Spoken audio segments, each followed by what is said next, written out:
একটা মানুষের কাছ থেকে অনেক শেখার বিষয় থাকে এবং শেখাটা খুবই গভীর। তবে আজকাল বেশিরভাগ সম্পর্কের মধ্যেই অনেকটা আদান প্রদানের জায়গা চলে এসেছে। দিদিকে সরাসরি চার্জ করে প্রচন্ড বকছে আর শুট থেমে সবাই হতভম্ব হয়ে তাকিয়ে আছে।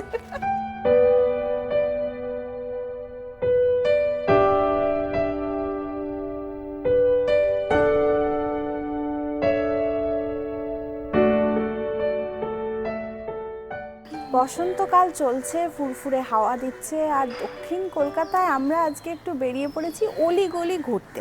আর অলিগলি ঘুরতে গিয়েই আমার কিন্তু চোখ আটকে গেছে একটা পুরাতন বাড়িতে। পুরাতন বললেই কিন্তু এখন মাথায় ঘুরছে একটা ছবির কথা, সুমন ঘোষের ছবি আসছে, এবং সেই পুরাতনে কিন্তু আমরা অনেক দিন পর বাংলা ছবিতে দেখতে পাবো শর্মিলা ঠাকুরকে। আর কাকে দেখতে পাবো? আমাদের সকলের ফেভারিট ঋতুপর্ণা সেনগুপ্তকে। আর আমি অলিগলি ঘুরতে ঘুরতে আজকে পুরাতন একটা বাড়ির সামনে ঋতুদিকে পেয়ে গেছি।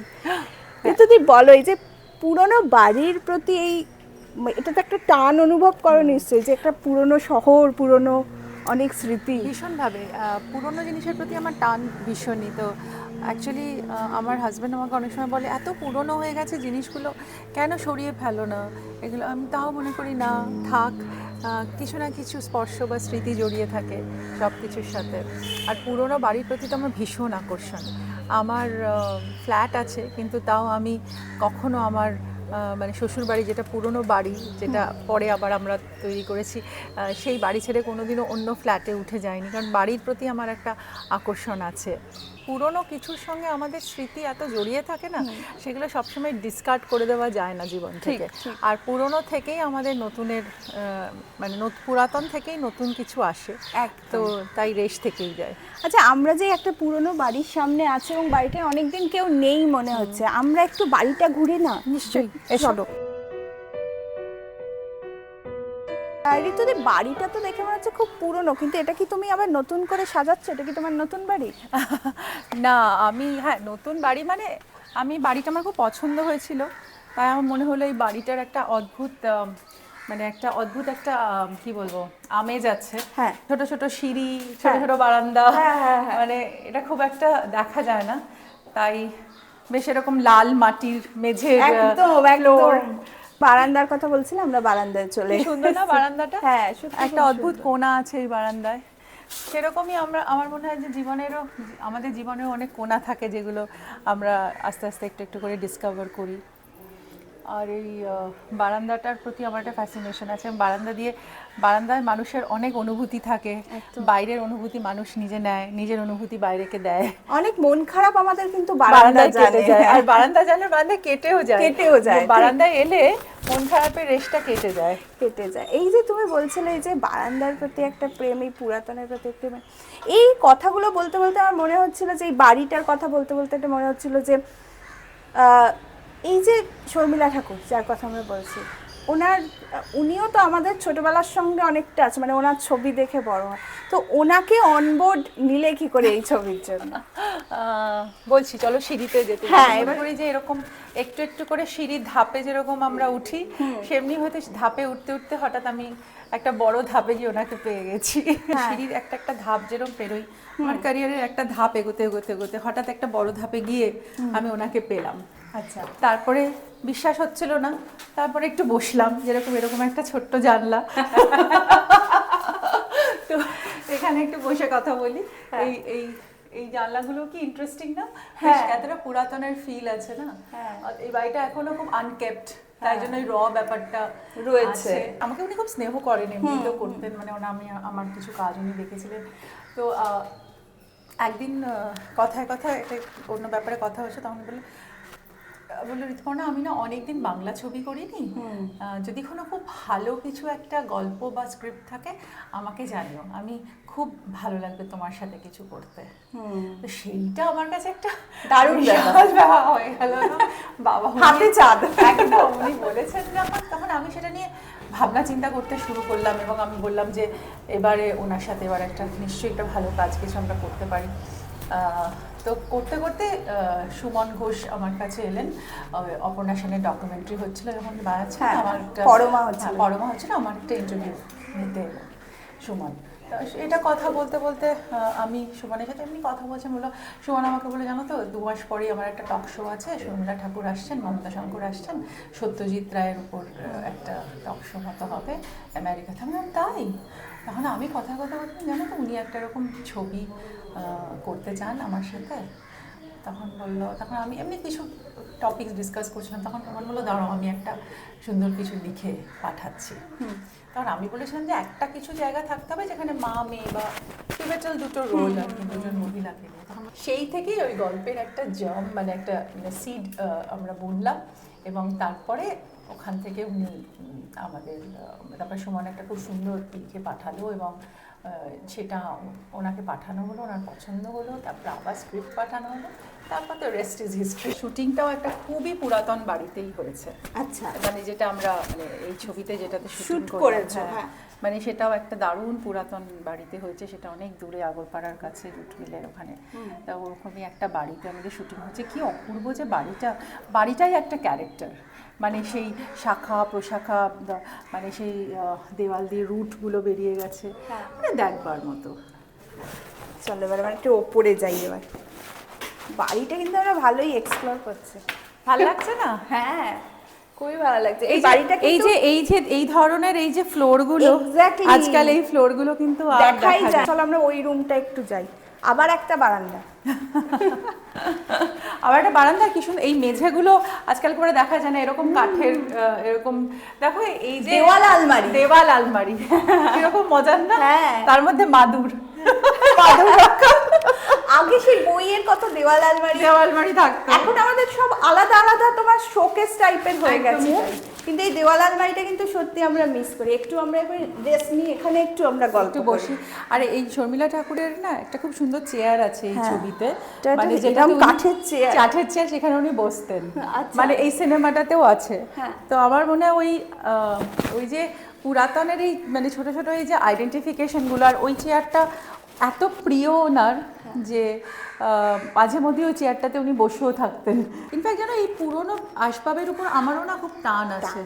মানে তুমি এই জিনিসগুলো আঁকড়ে ধরে থাকতে খুব ভালোবাসি। আর আমি ইনফ্যাক্ট আমার শাশুড়ির অনেক পুরনো আসবাব, মানে যেগুলো আমার শাশুড়ির শ্বশুর বাড়ি থেকে সিউড়ি থেকে এসছে কিছু আসবাব, সেগুলো এত যত্ন করে আমার রাখা। এইবারে মা চলে যাবার পরে মানে যখন আমি আলমারিটা খুললাম, দেখলাম মার পুরনো সেই কাঠের গয়নার বাক্স হয় না, সেই সব এনগ্রেভ করে লেখা, মানে আমি ওটা বুকে করে যত্ন করে রেখে দিয়েছি। মানে এইগুলো আমার ছেলে আমাকে বললো, মাম্মি এটা তুমি পরে আমাকে দিও। মানে আমি বলেছি তুমি রেখে, মানে আমি থাকবো যখন না, কিন্তু তোমরা এটা প্রোটেক্ট করে রেখো। তো এই যে আমার মনে হয় এইসব সূক্ষ্মতা বা এগুলো তো সম্পর্কের ভেতরেও থাকে, আর সম্পর্কের সাথে মানুষের মানে জিনিসেরও একটা কোথাও আবেগ জড়িয়ে থাকে। এখানে যেরকম আছে একটা ডায়ালগ আমাদের, শর্মিলা ঠাকুর বলছেন যে, আমি বলছি মা এটা 1974 সালের পাস বই, ফেলে দিই না? বলছে না, তোর বাবার হাতের লেখা আছে মধ্যে, থাক। ওনারও না এই পুরনো সব কিছুর প্রতি না ওনার একটা খুব প্রগাঢ় একটা আবেগ আছে। মানে উনি আমার মনে হয় শি ইজ ভেরি মডার্ন। আজকে জেনারেশনের কাছে উনি ভীষণই রেলিভেন্ট। আর যে ধরনের কাজ উনি করেন, যে ধরনের কথা বলেন, যে ধরনের ওনার থট প্রসেস, যে ধরনের ওনার মানে শিক্ষা বা ওনার রুচি, তো অবশ্যই সব কিছুর মধ্যেই মডার্নিটিটা ওনার মধ্যে আছে। কিন্তু কথাটা হচ্ছে যে, কিন্তু তা হলেও পুরাতনের প্রতি ওনার এত শ্রদ্ধা, এত ভালোবাসা, মানে উনি এত আমাদেরকে অনেক সময় পুরোনো দিনের কথা বলেছেন, যেখানে না আমি বুঝতে পারি উনি ওনার শাশুড়ির গল্প করছিলেন একদিন, যে ওনার শাশুড়ি কি রান্না করেছিলেন, কোনটা ভালোবাসতেন। তো এটাই বোঝা যায় যে কতটা সম্পর্কের গুরুত্ব ওনার কাছে আছে।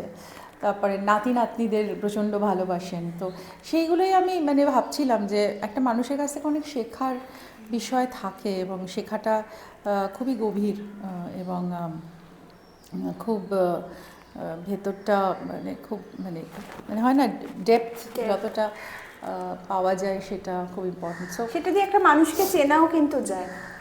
একদমই তাই। আর আমি মনে করি যে সম্পর্ক নিরিখে দেখতে গেলে আমাদের সম্পর্কের ভেতরে যদি আস্থা বা ডেপথ বা নির্ভরতা কনসিস্টেন্সি, ওটা খুব ইম্পর্টেন্ট, যে মানে ধারাবাহিকতাটা খুব ইম্পর্টেন্ট। সেইটা যদি না থাকে তাহলে কোনো সম্পর্ক সেই জায়গায় বাঁধে না আর কি।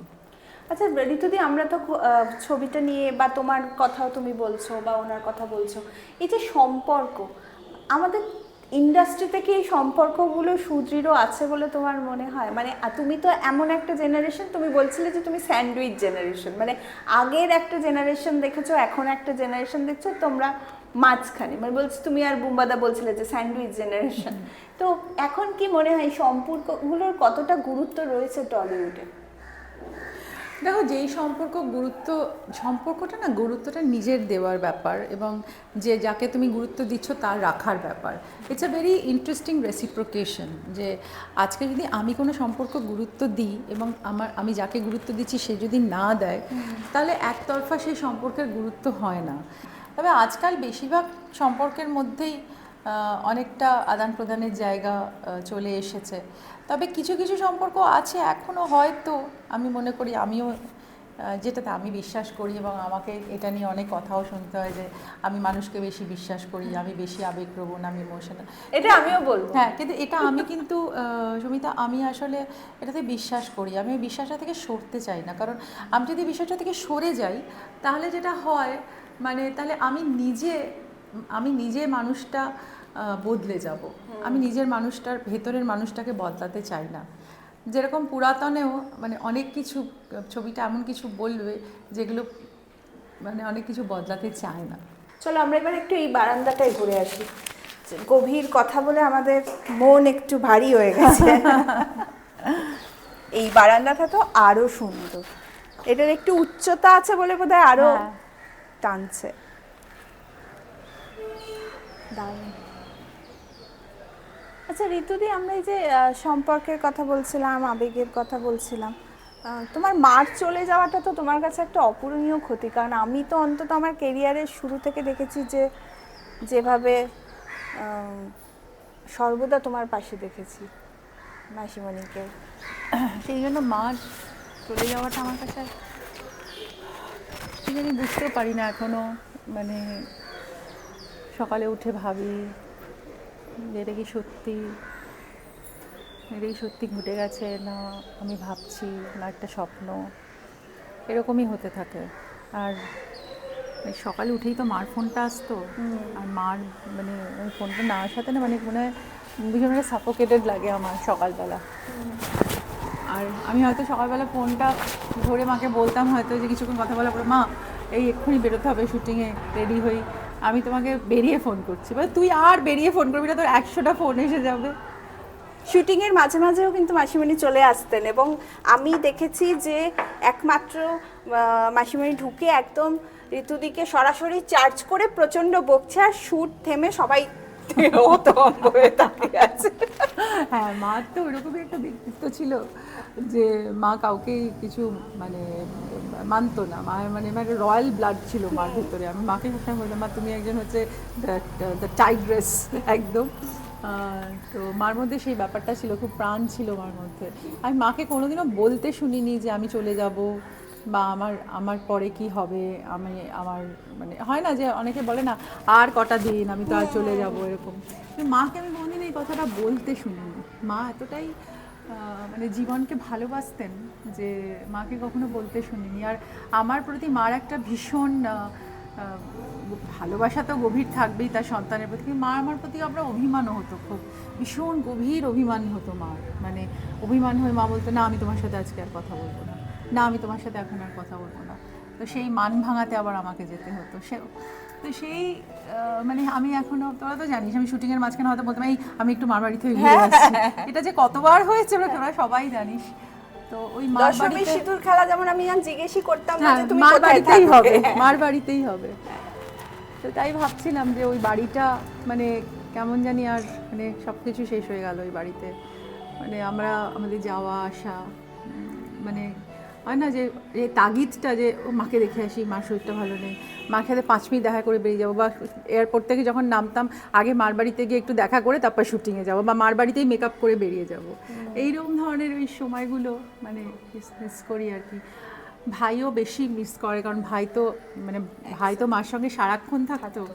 তাই জন্য মানে আমার ভাই যখন আমাকে ফোন করে না, বা আমি যখন ভাই যখন ফোন করে, আমার এত কান্না পায় যে মানে পরমুহূর্তে আমি একটা কথাই জিজ্ঞেস করতাম যে আচ্ছা তোর সাথে পরে কথা বলছি, মাকে দে তো আগে, নাহলে আবার দেরি হয়ে যাবে আমার, মানে এই জিনিসটা। আমি ভাইকে সবসময় জিজ্ঞেস করি যে ভাই মা কি করছে রে, বলছে মা এখন একটু চা খাচ্ছে বা মা এখন একটু টিভি দেখছে। তো মা যেখানে বসতো, আমরা মার ছবিটা ওখানে ওইভাবে মানে মার চেয়ারটাতেই ওইভাবেই রেখে দিয়েছি। ভাই রোজ মানে কিছু দেয় মাকে, মালা দিয়ে সাজানো, মানে হঠাৎ করেই সব কিছু হয়ে গেল। ইনফ্যাক্ট মারও পুরাতন দেখা হলো না। হ্যাঁ, আমি মানে শর্মিলা আন্টির সাথে কথা হচ্ছিল, মার সাথে ওনার ফোনে কথা হয়েছিল, মার সাথে দেখা হয়নি এবার, কারণ তখনও মার শরীরটা একটু খারাপ ছিল, মার অত দূর লোকেশনে যেতে পারেননি। ফোনে কথা হয়েছে, বলেছে যে আমি খুব খুশি আপনি কাজটা করছেন এবং দেখা হবে খুব শিগগিরই। তখন উনিও উইশ করলেন। এইভাবেই ওদের জীবন চলতে থাকে, যেমন চলে যায় আবার আমরাও রয়ে যাই, আসা যাওয়া। চলো তাহলে আমরা একটু এবার কোথায় যাব? ছাদেই যাই বলো। সেই ছাদে যাই, মাথার উপরে যখন ছাদ চলে যায় যা হয় আর কি। এখানে একটা খুব ইন্টারেস্টিং জিনিস আমি দেখছি। হ্যাঁ, এই এইটা- অদ্ভুত না এইটা? হ্যাঁ, এইটা কিন্তু এখন আর কোনো নতুন স্ট্রাকচারে Structure দেখায় হয় না। না, হ্যাঁ। দেখাই যায় এই না। স্ট্রাকচারগুলো আমার খুব পছন্দের। এবার পুরাতনের বাড়িতেও আমাদের খুব ইন্টারেস্টিং স্ট্রাকচার আছে, আচ্ছা। যেগুলো দেখলে এত অপূর্ব লাগবে। মানে ওই বাড়িটাই কিন্তু ওই ছবির একটা ক্যারেক্টার, যেটা আগেও বলছিলাম। ঠিক, চলো আমরা এবার একটু ছাদে যাই। আচ্ছা, হ্যাঁ।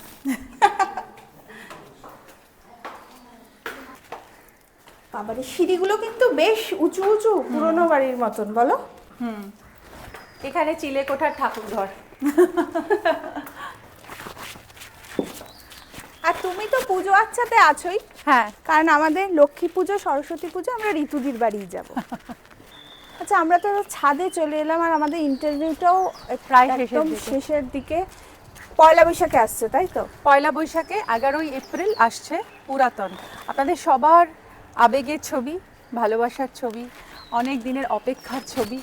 কারণ এই ছবিতে আমাদের স্বনামধন্যা, আমাদের সবার প্রিয় শর্মিলা ঠাকুর আছেন, যিনি 14 বছর পর আবার বাংলা সিনেমা করছেন। তো এটা আমাদের কাছে খুব বড় পাওয়া।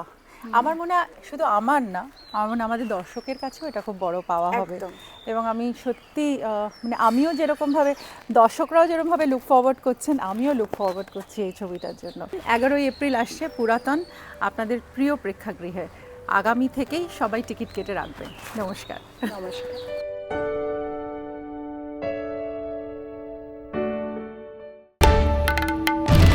বাংলার আওয়াজ, বাঙালির আবেগ, জি 24 ঘন্টা।